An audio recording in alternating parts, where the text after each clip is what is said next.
অন্তর্বর্তীকালীন সরকারের প্রধান উপদেষ্টা অধ্যাপক ডক্টর মোহাম্মদ ইউনূস ও জাতিসংঘের মহাসচিব অ্যান্তনিও গুতেরেস আগামী শুক্রবার কক্সবাজারের উখিয়ার রোহিঙ্গা ক্যাম্প পরিদর্শনে যাচ্ছেন। আশ্রয় শিবির পরিদর্শন এবং একাধিক বৈঠক শেষে সন্ধ্যায় শতাধিক রোহিঙ্গাকে নিয়ে ইফতার করবেন দুজন।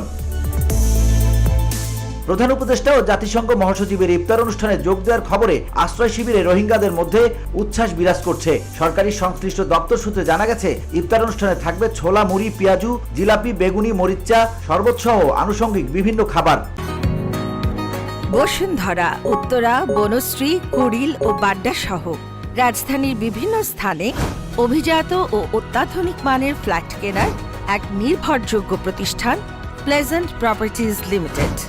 তাই আপনার স্বপ্নের আবাসনের জন্য আজই যোগাযোগ করুন। Pleasant properties limited, where destiny matches eventually. জাতিসংঘ মহাসচিব এর আগেও কয়েকবার আশ্রয় শিবির পরিদর্শন করেছেন। তবে রোহিঙ্গা আশ্রয় শিবিরে প্রধান উপদেষ্টা অধ্যাপক মোহাম্মদ ইউনূসের এটি প্রথম সফর। দুজনের এই সফরে রোহিঙ্গাদের মধ্যে আশার আলো সৃষ্টি হয়েছে।